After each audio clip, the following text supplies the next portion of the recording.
السلام عليكم حبايبي الغاليين، يا رب تكونوا في احسن صحة واحسن حال. من الاكلات بقى، كل بلد وليها الطقوس بتاعتها، واحنا طبعا كغمراوية عندنا الطقوس بتاعتنا اللي هي الكوبيبة الغمراوي. الكوبيبة الغمراوي دي بصوا، يعني احنا فتحنا عننا كده لقيناها لازم نيجي من صلاة العيد نلاقيها بتتحمر، تبقى ريحتها قلب البيت. والنهارده ان شاء الله هعملها لكم على اصولها، لانكم هتاخدوها من ايد واحده غمراويه، يعني هتاخدوا الطريقه على اصولها. يعني بصوا، انا متعلماها من وهي بتدق في الهون قبل الكبه والكلام ده كله. بس طبعا النهارده هنعملها في الكبه، علشان ايه؟ مفيش هون ومفيش ايه، مفيش حد هيستحمل دق الهون. يلا نقول بسم الله ونقول كريم رسول الله والله أكرم، فهل فقير بين الكريمين يحرم؟ اللهم صل وسلم وبارك على سيدنا محمد. معايا نص كيلو من اللحمة المفرومة، تمام. ومعايا بصلاية كبيرة وفصين توم، وكوباية من كوباية كده بس تكون مليانة، يعني مكبوسة كده، من الكزبرة والشبت والبقدونس. ما تكتريش عن كده، اللي هي حوالي بالظبط نص حزمة من كل من الكزبرة والبقدونس والشبت. ما تكتريش، لان كتر الخضرة خديها بقى من اصولها يعني. كتر الخضرة هتغير طعمها وهتطغي على طعم اللحمة، تمام. والبصلايه ما تكتريش عن بصلايه، تكون كبيره شويه مش كبيره قوي يعني، لان البصل الكتير ممكن يخليها برضو تفك. والثوم انا حاطه فصين كبار من الثوم، برضو ما تكتريش الثوم. بصوا، اي حاجه فيها لحوم او لحمه بالذات، كتر البهارات بتطغي على طعم اللحمه، وكتر المكونات اللي بتحطيها مع اللحمه بتغير، يعني بتغير من طعم اللحمه وبتخليش طعم اللحمه باين، تمام. هنضرب كل المكونات دي كلها لحد ما تنعم معانا في الكبة. طب لا، حتى لو ما عندكيش كبة اعمليها في المطحنة بتاعة الخلاط، مفيش اي مشكلة خالص. هنا كده بعد ما عملت الخليط بتاعي وناعم معايا، هنزل ايه؟ باللحمة بتاعتي. وتكون اللحمة فيها يعني نسبة دسم بسيطة، طبعا مش زي الكفتة، يعني انا بقول نسبة دسم بسيطة. هبتدي انزل بالخضار اللي انا فرمته مع البصل بالشكل ده كده.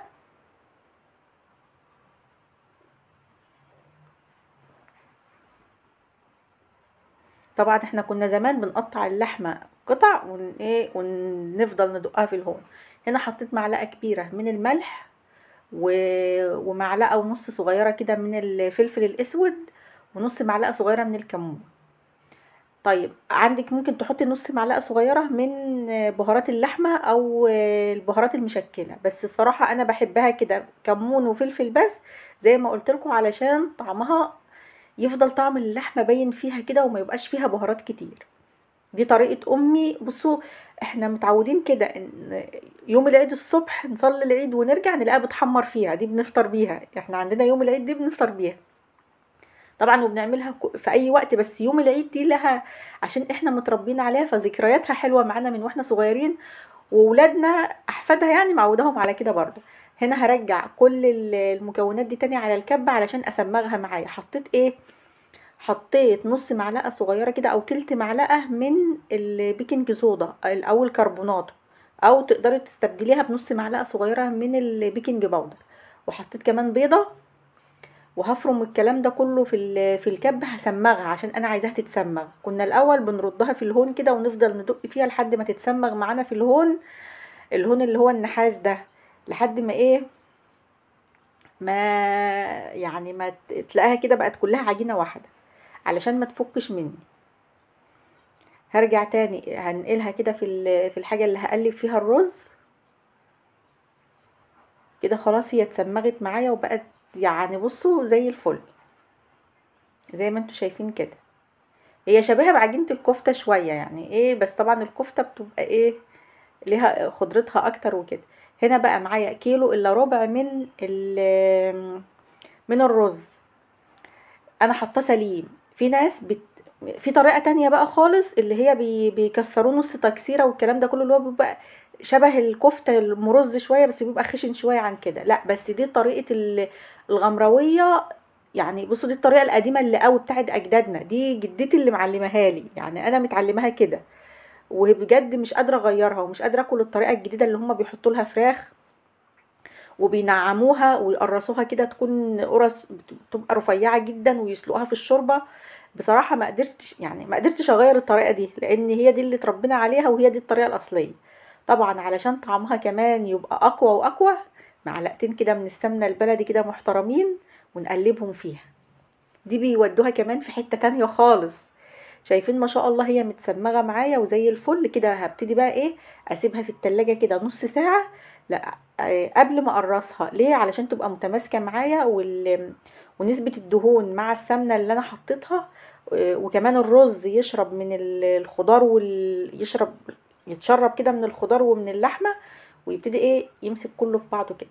هنا بقى معايا معلقه كده من الزيت، حطها في طبق كده، وهبتدي ايه اخد كوره بكوره كده، وايه واقرصها معايا. طيب حجم الكرة ايه؟ علشان تعملي حسابك ان هي لما هت هتسلقيها طبعا حجمها يتضاعف. فانت عشان ما تغرك، ما يعني ايه، حجمها ما يغركيش كده وتكبريها زيادة عن اللزوم. اوزنيها، هي من 35 ل40 جرام، يعني الحجم ده من 35 ل40 جرام. تقدري تعمليها 30، بس ما تزود يعني 30، من 30 اعمليها من 30 ل40 جرام. عايزه تعملي لو انت بتحبي الحاجات الصغيره اعمليها 30 جرام. طيب ليه بقى؟ لان هي لسه حجمها يتضاعف، وكمان لسه هنعمل لها خلطه علشان نحمرها فيها، فكل ده بيكبر من حجمها. اوعي تزودي عن 30 جرام، يعني تقولي اعملها 50 جرام، هتبقى معاكي قرصه كبيره كده، ويبقى شكلها مش ظريف، لان حجمها هيتضاعف بعد ما طبعا الرز هيستوي. هتلاقيها كبرت منك كده، مش هتبقى شكلها حلو. زي ما انتوا شايفين كده بتكوريها قد البيضه البلدي كده، يعني انت بتاخديها كده قد البيضه البلدي كده، وتكوريها وترجعي ايه تبططيها كده، وتفرديها في صينيه، وتسيبيها برضو بعد ما تكوريها كده تتشمع. يعني ما تسويهاش على طول، لا، خليها معاكي كده لحد ما تتشمع شويه، عشان وانت بتشيليها تبقى متماسكه. يعني انت كده لو جيتي تشيليها وترصيها في الحله عشان تسويها، هتلاقيها طريه منك وكده. لا، هنا بقى هجيب حله اللي هسوي فيها. انا مش هسوي الكميه كلها، لان هي حلاوتها ان هي بتتاكل سخنه. فانت لو سويتي الكميه كلها، حتى لو انت اضطريتي تسوي الكميه كلها، ما تقليهاش كلها، اقلي الاكل اول باول، او على حسب عدد افراد اسرتك، او على حسب عدد اللي هياكلوا. يعني انا بالنسبه لي نص الكميه كفايه قوي، وهنفرز الباقي. هنا جبت بصلايه كده، قطعتها شرايح وحطيتها في قعر الحله كده، وهرص عليها الكوبيبه. بس هرصها ازاي؟ زي ما انتوا شايفين كده بالظبط، واحده جنب واحده. ولما اجي اعمل الصف التاني هحط بين كل اتنين واحده، يعني مش هرصها كده واحده فوق واحده فوق واحده، لا، بين كل اتنين. وهتيجي تحط الدور التالت نفس الحكايه، بين كل اتنين هتحطي واحده، بحيث ان هو يبقى من تحتها في فراغ، بحيث انك لما تيجي تسقيها الشوربه، لو واحده فوق واحده هتلاقوهم لزقوا في بعض كده واستووا مع بعض. انما الطريقه دي بتخليها كده مفلفلين عن بعض، ولما بيستووا تيجي تنزليها بتكونوا ايه مش لازقين في بعض. والباقي انا هفرزه. هنا بقى لازم طريقه التسويه، لازم تكون الشوربه بتغلي، وتكوني حاطه الحله على النار ومولعه تحتها. طيب بتسويها ازاي؟ بتسويها زي طريقه الرز بالظبط. بتحطي الشوربه نفس مستوى الكوبيبه كده بالظبط، وبعدين بتغطي عليها، واول ما تغلي غلوتين 3 كده بتجيب النار على الوسط او اقل من الوسط، وتسويها زي تسويه الرز بالظبط. هنا بقى انا هفرز الكميه اللي معايا الباقي، وهحط بين كل طبقه وطبقه اكياس. طبعا بتشيليها في الفريزر عادي جدا، وبتيجي وقت ما بتحبي تسويها بتطلعيها من الفريزر، وتسيبيها لما تفك، وتسويها بنفس الطريقه اللي احنا سوينا بها التانية. طريقة سهلة وبسيطة جدا، ومش يعني بجد جربوها والله ما تندموا. يعني من الحاجات، يعني فعلا احلى حاجة ان في مصر ان كل منطقة ليها الاكلة اللي هي المشهورة بيها. واحنا عندنا في متغمر بصراحة مشهورين بالكوبيبة دي. آه، جميلة جدا، ولنا معاها ذكريات جميلة جدا. مفيش حد من متغمر ملهوش ذكريات مع الكوبيبة، يعني اي حد يقولك لازم يكون له ذكرى معاها، يقولك بيحب ياكلها من ايد مين. طبعا هنا غلفتها وهشيلها ايه معايا في الفريزر. هنا بقى زي ما انتوا شايفين كده، بعد ما غليت كده زي ما انتوا شايفين، هديلها بقى النار، وهسيبها بقى تستوي زي الرز بالظبط. طب انت لو النار اتشربت النار كلها ولسه ما استوتش، عادي هتزودي لها شويه شوربه عادي جدا، اكنك بتزودي ميه رز، وتسيبها لحد ما تستوي. لحد ما تدوقيها كده تلاقي حبايه الرز استوت. هنا بقى علشان نعمل لها الخلطه تقدري تعمليها ازاي؟ تقدري تجيبي بيضتين زي دول كده وتضربيهم بملح وفلفل، وتحطي الكوبيبه فيها وتقليها في الزيت عادي جدا. انا مش بعمل كده، انا بعمل لها خلطه زي بتاع شبيهه بالكرنبيط كده، بس مفيش فيها خضره ومفيش فيها توم. هنا بيض، يعني معايا بيضتين كده ضربتهم وملح وفلفل، ونص كوبايه من الحليب. على فكره تقدري تحطي نص كوبايه شوربه عادي، يعني مش شرط الحليب، بس الحليب كده بيديها غناوه كده وجمال. وهنا معايا نص كوبايه لكوبايه الا ربع من الدقيق. بتدنك تقلبي وتضربي كده لحد ما يبقى معاكي قوام، بس انا عايزاه سائل مش عايزاه تقيل قوي. يعني شايفين السمك بتاعه ده تمام معايا قوي، لانك لو تقلتيه هتبقى طبقه بعد ما تقليها هتلاقي طبقه كده من العجين كده فوق الكوبايه كده، تلاقيها تخينه كده. لا خليها خفيفه علشان يبقى ما تبقاش طبقه كبيره، يعني طبقه العجين تكون كتير. هنا بقى زي ما استوت كده بتروحي مطلعاها قلبها على طول او مصفيها على طول كده من الشوربه. هي ما شاء الله استوت زي الرز بالظبط، والحله ما فيش فيها ولا نقطه شوربه. كده تمام. شايفين بقى حجمها تضاعف ازاي؟ لو كبرتيها عن كده هتبصي تلاقيها ايه بقى، حجمها كبير معاكي ومش هيبقى حلو. فزي ما انتوا شايفين كده الحجم ده حلو قوي. وهنبتدي بقى ايه، يكون معانا الزيت سخن على النار على درجة حرارة متوسطة. ما تخليش درجة الحرارة عالية قوي ولا هادية قوي، لا خلي درجة الحرارة متوسطة. زي ما انتوا شايفين كده انا مش عايزاها تشرب كمية كبيرة من العجين او يبقى عليها كمية كبيرة. هنا كده هنقليها بقى، نبتدي معايا الزيت، بس هنا كان النور قاطع فانا اسفة يعني ان الاضاءة ضعيفة شوية فمش باينة.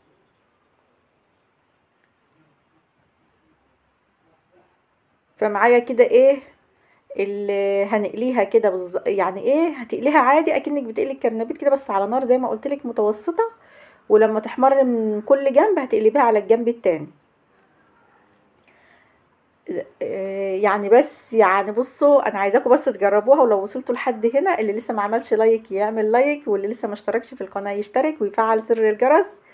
ويا رب تعملوا كل حاجة حلوة وانتوا في أتم صحة، وتعملوا كل حاجة حلوة لحبايبكم، وياكلوا كل حاجة حلوة من ايديكم، لان مفيش احسن من الذكريات الحلوة اللي بنسيبها لولادنا.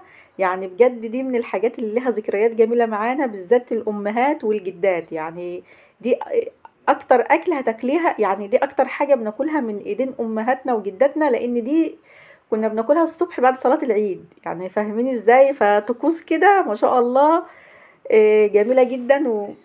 شايفين الشكل ما شاء الله؟ هنا بقى الشكل جميل جدا، ويعني حاجة كده روعة. والباقي بقى هسيبه وطبعا من الحاجات الحلوة اللي ممكن تخزنيها كمان في الفريزر، يعني تقدري تعمليها وتحطي كميات منها في الفريزر.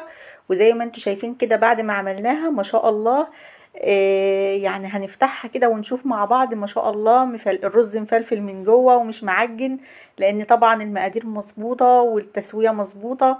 وكمان الطبقه الخارجيه اللي احنا قليناها بيها مش زي ما قلت لكم عاملينها طبقه خفيفه علشان لما نيجي نقليها ما تبقاش عامله طبقه من العجين كده، وتقدروا تاكلوها كمان مسلوقه بس من غير ما تحمريها. ويا رب الفيديو يكون عجبكم، والسلام عليكم ورحمه الله وبركاته.